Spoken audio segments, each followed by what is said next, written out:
Not that it's really all that individual's fault, but the individual really needed to come back to the $13 billion we've already sent. And some might say, well, we won't let you do it unless you secure the border. So that's how the debate sort of began. And a lot of people say, why don't Republicans stand up more? See, in the Senate, the unusual and really creative thing that our founding fathers did was in the Senate, they didn't make it a majority rule, it's a supermajority rule. So if you ever have 41 votes in the Senate, you can block anything the majority wants to do. So we have 49 Republicans. That means we have the power of 41. If we had interested leadership that wanted to use the strength of our 41, that wanted to use the strength of the minority to say, we will only let them shovel the money and flush it down the toilet and throw it away and give it to other countries. We will only let that happen if you secure the border. We had the leverage. What ended up happening is we ended up getting what I would call as fake reform. It was reform negotiated, and the mistake was doing it, I think, behind closed doors and with only one individual. Not that it's really all that individual's fault, but the individual really needed to come back to the caucus and say, do you guys think you might, or you men and women, do you think you might support this border bill we're putting together? Instead, it was just sort of all done deal, here it is, and then almost all of us said it's not adequate. Almost all of us said it's actually worse than the existing law. And so we were stuck in a conundrum, and then our leadership abdicated. They basically just punted. Our leadership said, we're not going to use the power of the minority because we want and salivate to send the money to Ukraine also. This is the problem now. And in our country, some people will say there needs to be more compromise. Here's compromise, you've got it. You got 10 or 15 Republicans who side with the Democrats. They believe in Ukraine first and America last. They believe that we should borrow $100 billion, whether it comes from China or whether the Federal Reserve prints it up. We're going to take $100 billion and send it over there, on top of the $113 billion we've already sent. And some might say, well, you know, it's for a good cause. Well, shouldn't we examine what they're going to spend it on? Shouldn't we have like a special inspector general, someone who's trained to look for waste? Shouldn't we have that person appointed to look at the waste? I've advocated it for over a year. I've forced them to vote on it. The Democrats all voted no, and all the big government Republicans who love this money, they voted no too. They don't want scrutiny of how the money's being spent. I even helped them to pick who would be the inspector general. Somebody's been doing it for 10 years. The inspector general that's in charge of Afghanistan is called SIGAR, Special Inspector General for Afghan Reconstruction. And he's done a great job. He's got a team of over 100 people that work for him, accountants and economists and people who look at this war spending. They know how to look at war spending. They know how to look at war contracts. They know how to look for malfeasance. And he's found billions of dollars worth of it. Now, we spent a couple trillion in Afghanistan. That's not the Inspector General's fault. That's Congress's fault. But he's done his best to try to police this. He's written entire books on the waste. And as a consequence, the people who love sending your money overseas, they hate him.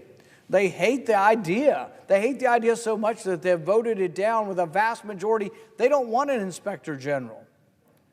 But if you ask them, well, if you don't want to oversee the money, they would say, oh no, the Pentagon or the State Department or somebody already has an inspector general, they'll do it. And I said, oh, you mean the Pentagon that can't be audited? The Pentagon that refuses to be audited?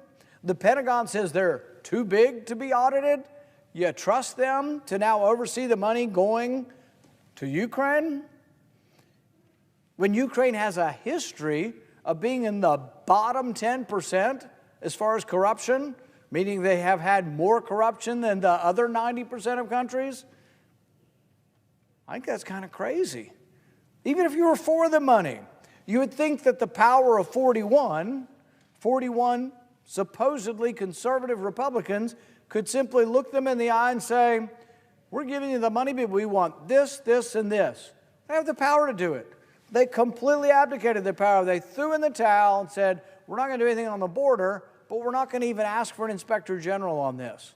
We're just fine. Shovel it out the door. So where's some of the money going?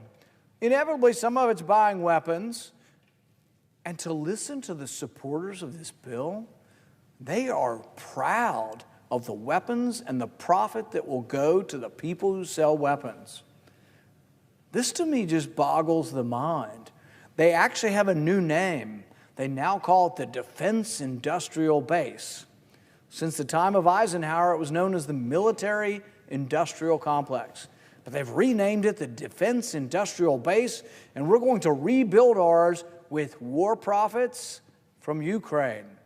See, we're really not giving it to Ukraine. We're giving it to Ukraine. They're giving it right back to American arms manufacturers.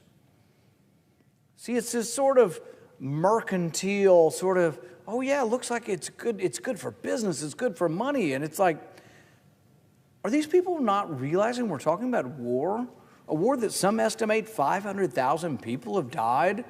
And they're thinking, well, gosh, if instead of 100,000 rifles we send them 1 million, that'll be more profit, and our companies will be bigger and more profitable and able to make more weapons for us then. Not really acknowledging that 1 million rifles might kill more people than 100,000. Or let's say we have 1,000 tanks. Well, what if we give them 10,000 tanks? There'll be more profit for the arms merchants. Wouldn't that be good? That'll be great. We're reinvigorating the defense industrial base. Really? You're going to make the argument that war is good? Or maybe war ain't so bad? Or maybe just a little war here and there if we can get some more profit for these guys. The big companies, you know, the large multinational arms manufacturers, if they could just get a little more profit. A little more profit would be good because that'll reinforce the defense industrial base. This is saying the quiet part out loud.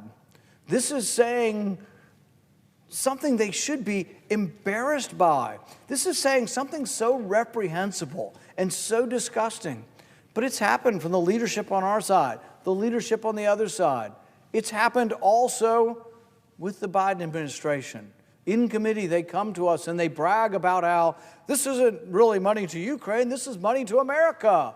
We're giving it to Ukraine, but it's sort of a conduit. It's sort of a laundering scheme to get the money back to America, to our arms manufacturers. So under this logic, the longer the war goes on, the more weapons we sell, the better it is for our defense industrial base. So a one-year war, well, let's say we're close to, I think, 2 years. A 2-year war that's lost 500,000 people, which would be better for the defense industrial base? A 2-year war that loses 500,000 people or a 3-year war that loses 750,000 people? Well, it's a lot better for the defense industrial base to have a 3rd year of war. You know, it's for a good cause. Well, shouldn't we examine what they're going to spend it on? I think the majority wants to do.